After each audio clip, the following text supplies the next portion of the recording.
I'm going to start off today with a riddle.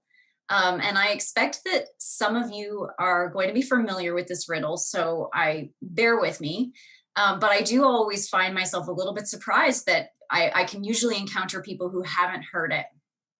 So here's the riddle.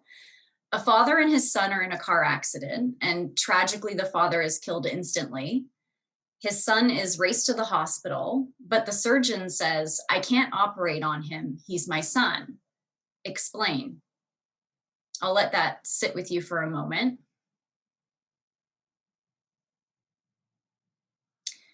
So, statistically speaking, the most likely answer to this riddle is simply that the surgeon is the boy's mother. Of course, there are other possibilities. The boy could have two fathers, for example. But just given what we know about proportions and that more people identify as straight, this is simply less likely. So the most frequent explanation given when people hear this riddle should be that the surgeon is the boy's mother. But do you think that this is what typically happens? The answer is no. Most people have trouble conceiving of the surgeon as a woman. So they find another explanation that will still allow the surgeon to be a man. And in fact, in research conducted by Michaela Whatman and Deborah Bell at Boston University, only 15% of participants said the surgeon was probably the boy's mother. Among self-described feminists, this number went up slightly, but only to 22%.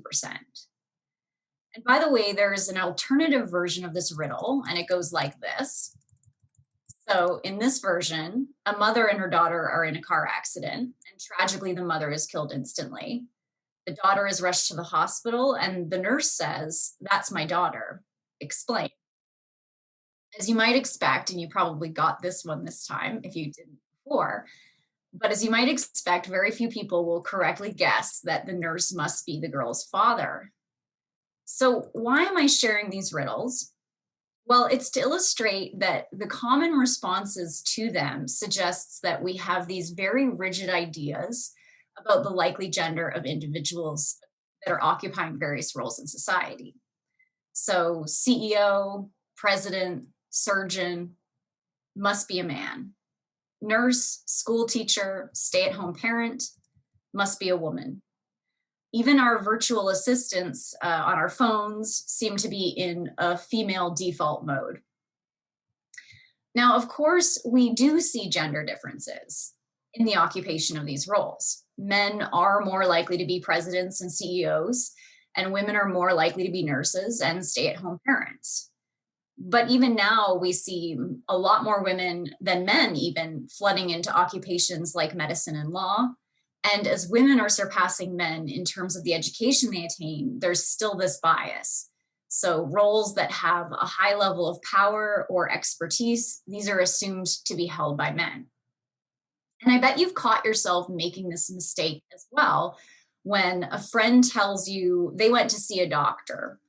And you say, what did he say, without them ever having told you the gender. And they might correct you. They might say, actually, she said. And then our mistake suddenly occurs to us. And I know I've certainly been guilty of doing this. So how did we get here? Like I've suggested, we see real differences in who has traditionally held these roles in society. In our not so distant past, it was very commonplace for men to be seeking employment outside of the home, whereas women typically only did this up until the point of marriage, and then perhaps again after all of the children had left the home. This is not the world we live in today, and yet these stereotypes persist. Some of this is also influenced by the stereotypes we carry about men and women in general, and how these fit with the characteristics we assume are required for various jobs and roles. So, for example, women tend to be described as more warm and nurturing than men.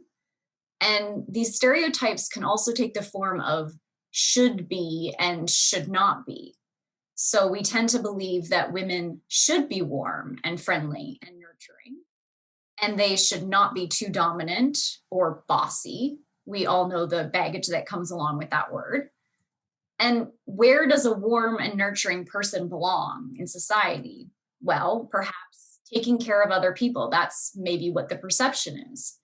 So it's not surprising then that we see women as being particularly well suited to roles like nursing, teaching, and giving childcare. Meanwhile, for men, they tend to be described as more assertive, independent, and we believe that they should not show any signs of weakness or femininity. In fact, the norms that would restrict men from feminine characteristics or behavior tend to be stronger than the norms that restrict women from masculine characteristics or behavior. So if you're a woman, try telling your friends and family that you want to become an entrepreneur or an engineer. These are typically male dominated professions. You're probably going to get a lot of good for yous. But when we ask boys and men about that, when they say that they would like to be a nurse, something that is traditionally a female dominated occupation, they report that they don't get as enthusiastic a reaction. This is a really sad reality.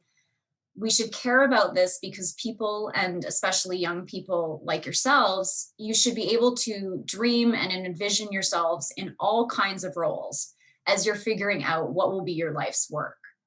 We're going to lose out on a lot of human potential when people will discount themselves for certain roles simply because of a silly thing like a gender stereotype.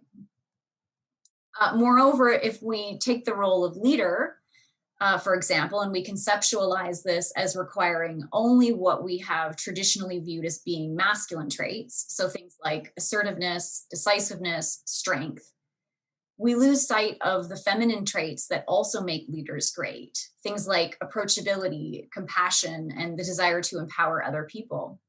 So leadership, like many other jobs, this requires both masculinity and femininity.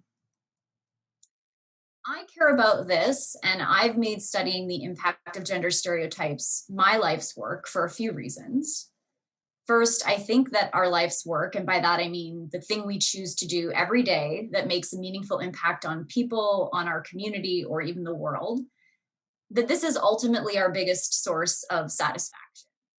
Of course, I think our relationships with other people, these are truly important and meaningful, but I see these as more as the cherry on top of a sundae.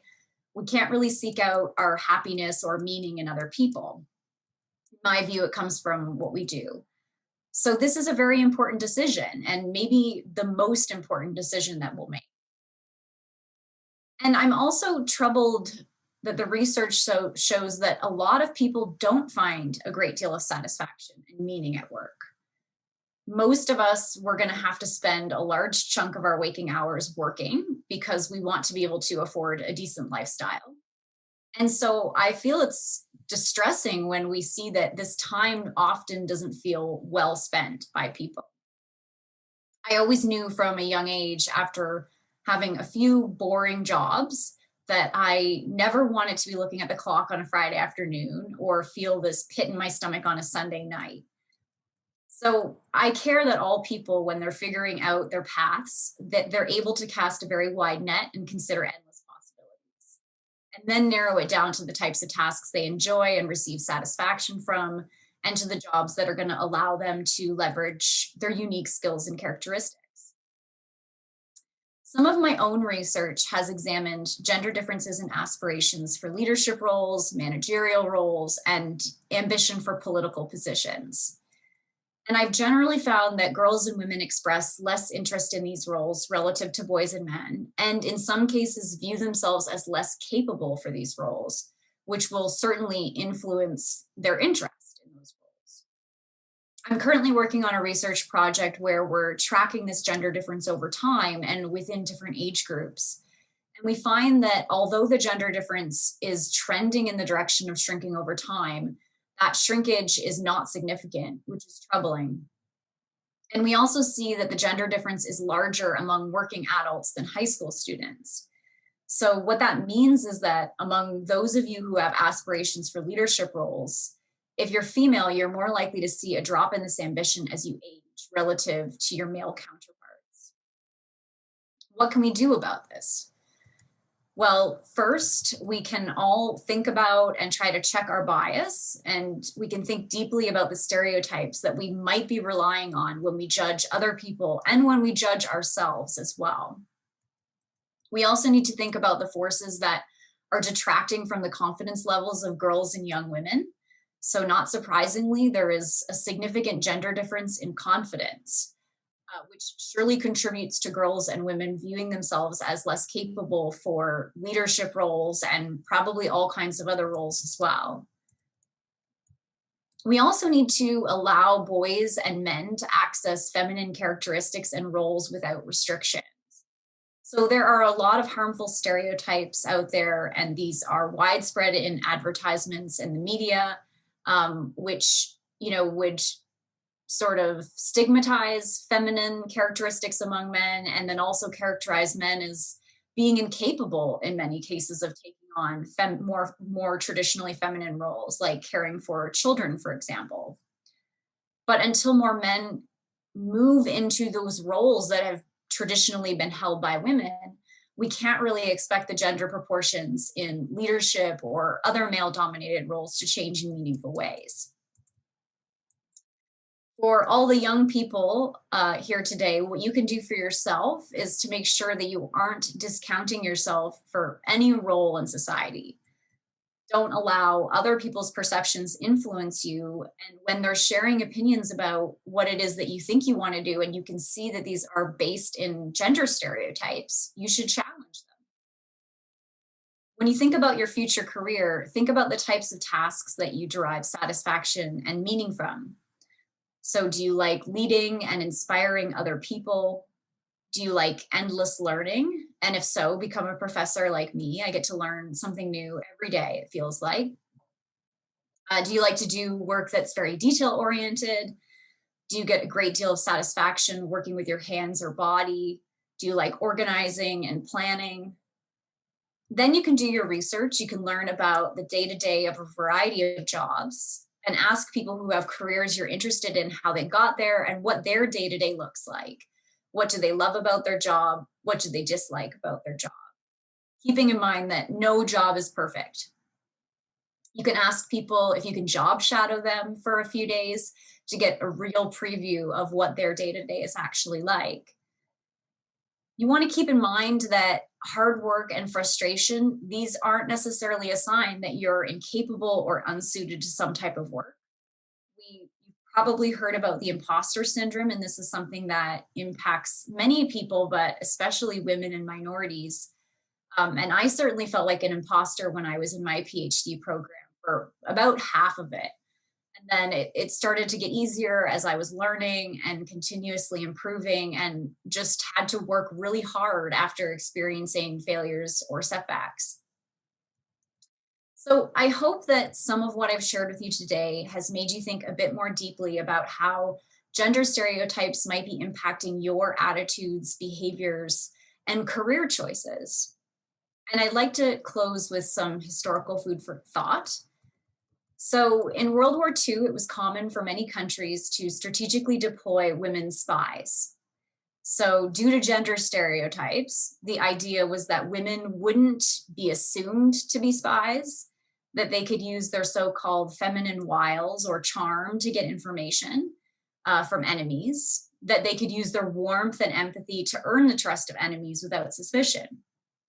So, depending on which side you're on in a war, I guess a woman spy being underestimated on account of her gender could be considered a good thing or a bad thing. But regardless, I think it's a helpful reminder that if you're prejudging someone based on gender stereotypes, that could have very serious consequences for you. Thank you.